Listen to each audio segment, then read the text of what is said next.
Да, приехали. Пожалуйста. Плати еще туда.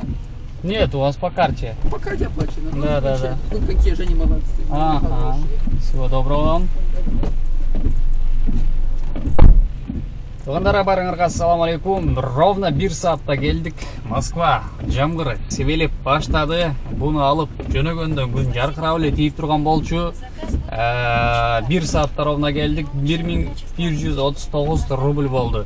Нижняя Масловка, Третье кольцо, Ленинградский шоссе менен Веселичкен районго жакындап калдык. Так, сразу эле андан кийинки заказды берип атат, тоже с коэффициентом 1,49 коэффициент менен 7 минут алып подачасы.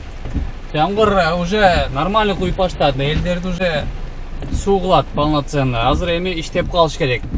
Акимович YouTube каналына кош келтирсиңер, туугандар. Барыңарга салам алейкум. Аптанын жума күнү 12 апрель 2024 жыл. Баштадык андай бизе. Бир сменаны көрсөтөлү дагы мощный смена кылып жумушту тытып и плюс карызды төлөйлү. Биз баштадык андай эмесе. Аванс менен лайктардан басып каналга абонелик болсоңуздар, катка алып кетиңиздер туугандар.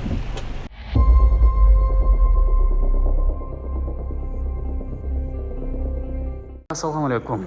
Нагорный метрого жакын Ремизова 18А дерегинде жайгашкан автосервиске келдим. Жаңа ачылды. Кыргыз бир туугандарыбыз ичин бир сыра полный порядкалап, четко ясно кылып коюшту. Эки подъемник бар, моторист, ходовщик, там замена масла, шиномонтаж и плюс мо темир полкаларын барын көрүп атсаңар, силердин кышкы жайкы дөңгөлөктөрүңөр үйүңөргө балконуңарга батпай жатса, хозяйка менен күнүгө урушуп аткан болсоңор, ушул жерге келип туруп сервис менен сүйлөшүп сактасаңар болот. Так, көрдүңөр кандай порядок, кандай таза, иши кылып бүт бардыгы бар, запчастьтардын бардыгы Южно-Портовойдон чакыртып алса болот, алдырса болот. Майлар жакынкы арада келет, корейский соул деп сертифицированный майлар келишет экен капитально, и плюс этиңин үстүндө да шиномонтаж. Ой, шиномонтаж ком, резинка сактасаңар болот. Анан зал ожидания. Бул жерге келесиз дагы, чакан отуруп алып, телефон чукулап, кофе чайлардан, суулардан ичип күтүп отурасыздар. Маулян буйруса, эртең саат 8ден кечки 11ге чейин аптасына 7 күн иншалла кызматта. Ошол өзүбүздүн кыргыз бир туугандар ачкан сервис менен колдонуңуздар, келиңиздер, машинаңыздар ушул жерде тейлеңиздер туугандар. Кийинки чыгарылыштардан сиздер менен көрүшкөнчө коштошобуз. Здрасте. Здравствуйте. Ой, господи, идёшь нафиг. Так, улица Пулковская, да? Да. Добро пожаловать. Не забудьте пристегнуть ремни безопасности. Да? Спасибо большое. Выезжать так же. Обратно, да? Ага. Все. Спасибо большое. Всего доброго вам. До свидания. До свидания. Всего хорошего. Спасибо. Спасибо за 25 минуттап келип койдук.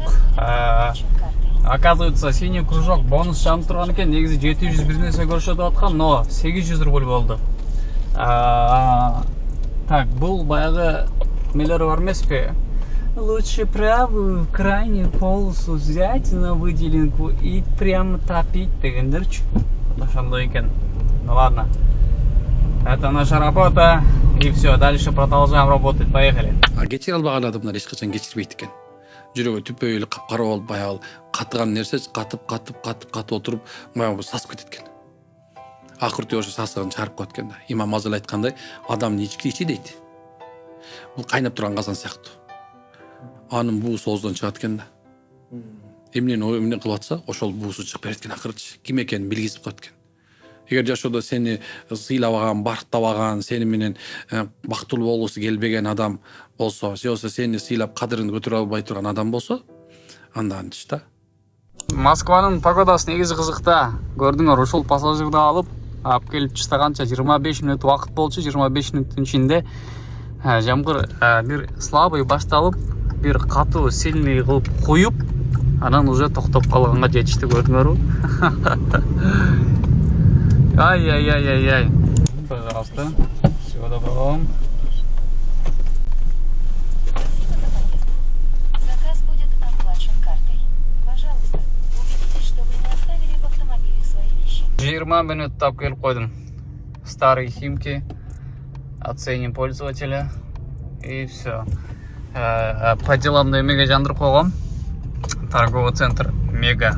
Ошол жерде детский мирден барып, жанагы детский питанияга смесь каша алып келиш керек экен үйгөчү.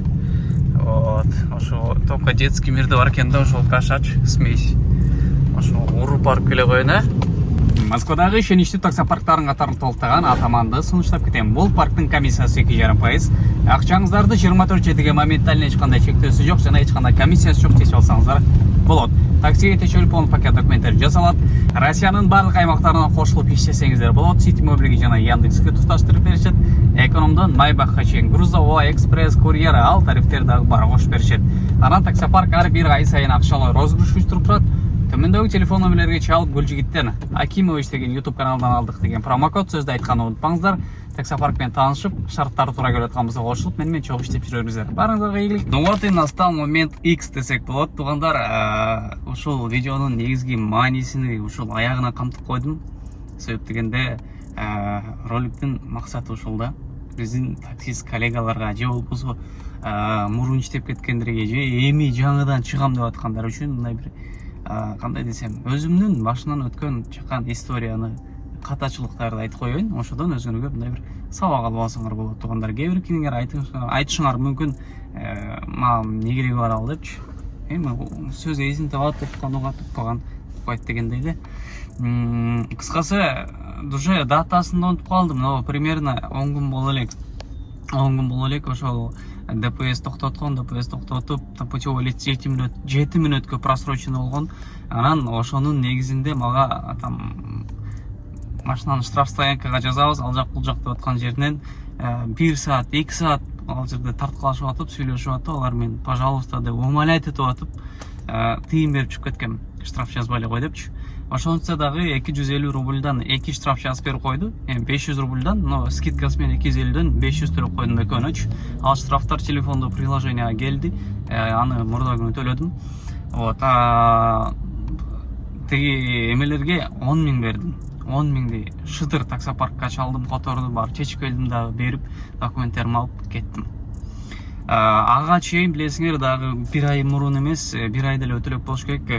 Ушундай эмеден центрдан токтотуп, тоже путевой лист просрочено болуп, ал жерде дагы 15 000 берип чыгып кеткем. Булардын баары эмне үчүн десеңер, биздин таксопарктан жанагы путевой листти толтурганга телеграмдан электронный вариант кылып койгон. Телеграмдан сен өзүңдүн машинанын данныйларын, телефон номериңди жана пробегиңди жазасың. Ошого карата сага күнүмдүк медикти канчада өттүң, там эмени канчада өттүң, там линия канчада чыктың и путевой листтин саат канчага чейин действует. Ошону робот, телеграм бот өзү эле чыгарып берет. Вот, ошол эме чыккандан бери эле меники бир путевой листим жараксыз болуп калган үчүн мен кеч калып атам да.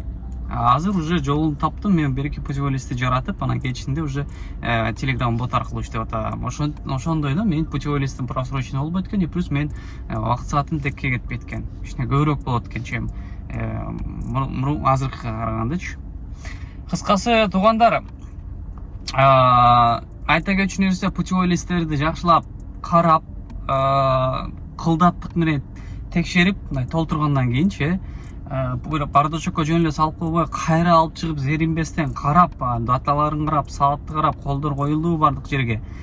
Ошолорду жакшылап карап, лишний запас болсо туугандар бир катчу жерге жакшылап аткыла. Себеп дегенде, менин көзүмчө ошол жерде 1-2 жигиттен 2-3 путевой листтерин таап алып атты деп эсниктерчи. Алар жөн эле чөнтөккө же да машинанын бир жерине катчу жерлер бар экен, ошол жерлерден мындай таап алат экен да. Вот, ошон үчүн ал жактарында продумать эткиле туугандар.